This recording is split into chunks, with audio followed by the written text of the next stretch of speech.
Hey everyone, this is Kendall from the Recording Lounge podcast, and today I'm doing a short video about sidechaining. Now, I had another video about this a long time ago, but it's been a while, so I figured I'd do an update.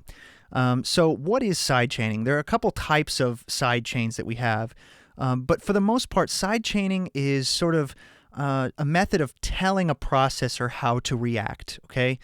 For example, if we use a compressor like the FabFilter Pro C2, we have an internal sidechain EQ that allows us to sort of adjust what the compressor will be reacting to. Now, don't get me wrong here. These low frequencies that we've just filtered out are still getting compressed.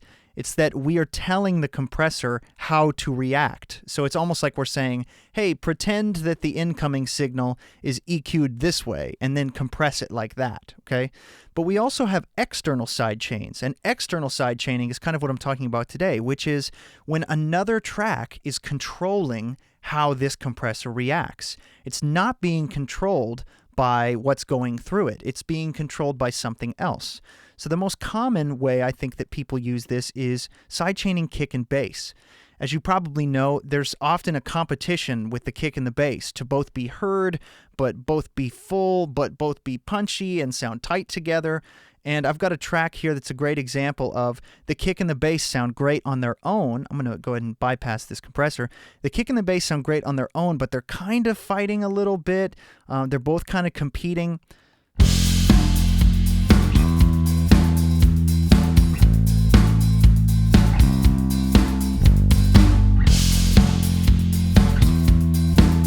Now, I could EQ the bass. I could say the kick is sitting around 50, 60 hertz. I could EQ out some 60 hertz from my bass, and that might help. But the reason I don't like that is that I'm actually taking away notes on the bass. I'm not just EQing, right? So sidechain compression is a great way to tackle this problem. So if we engage our plugin, I'm going to turn off the EQ here. And in Cubase Innuendo, we have this little sidechain button here, Activate Sidechain. So I'm going to activate that. In other DAWs, it might be a little bit different, but you know, there's some sort of key input or sidechain button or anything like that, and you can figure that out, I'm sure, in your own DAW. But the process is basically the same. You need a compressor, first of all, that has the ability to do that, or a DAW that has the ability to sidechain in like this. And most of them do. So then we're going to take our kick, and on our sends, we're going to send, you can see that now I have this available in my sidechain. I'm going to send this to my bass group. Now check this out. I'm going to mute my bass tracks. Now check out what we're seeing. This compressor is now reacting to the kick drum. See? It's not reacting to the bass that's coming into this compressor. The bass tracks are muted. It's being controlled by the action or the input of this kick drum.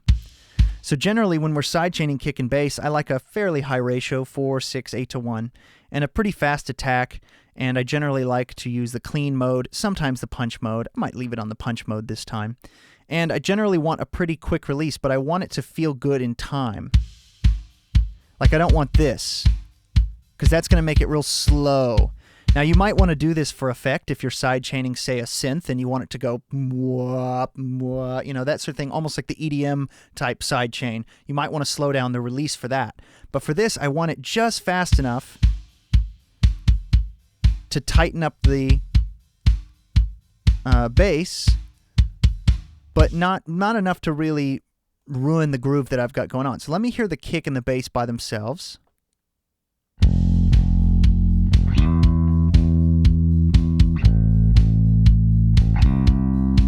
I'm adjusting the release, just sort of seeing what feels best. I think this is too fast.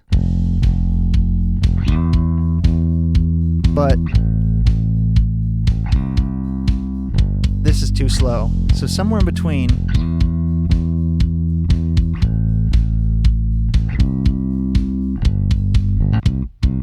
Okay, so now what I want to do is play you the drums and bass together, and you can hear the difference, bypassed and engaged, of how this affects the feel and tightness of the drums and bass, and how now the bass seems to they both kind of seem to coexist, and it doesn't seem to fight as much. So what's happening is the kick drum is turning down the bass, allowing you to hear the kick drum, and then it's quickly turning back up, right? So now you can kind of hear them both.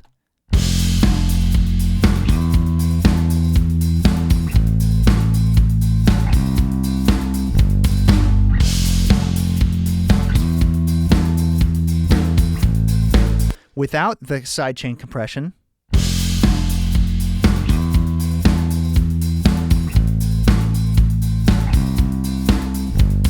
and with,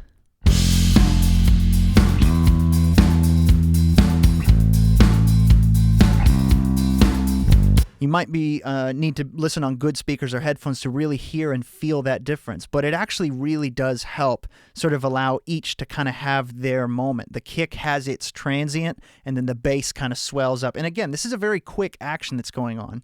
Okay, if this were a slower song, it'd probably be more obvious. But this is a great example of why you could use it. So another thing that you can do with sidechaining nowadays is actually you can sidechain in to other types of processors like the FabFilter Pro MB, which is a multi-band compressor. So technically, I could sidechain in, say, just this band. So I could EQ by going to the external sidechain. I could have this compress my snare when something else hits. Okay, so that's another really cool example you can use, right? So have fun with sidechaining, experiment with it, really try to dive into all the different things you can do. There are so many different options. I'm going to try to post a couple other examples of cool sidechaining tricks, but hopefully this video has helped you. Make sure to check out FabFilter plugins. They're amazing. They're some of the best plugins out on the market. Check out the Recording Lounge podcast at recordingloungepodcast.com, and I'll talk to you next time.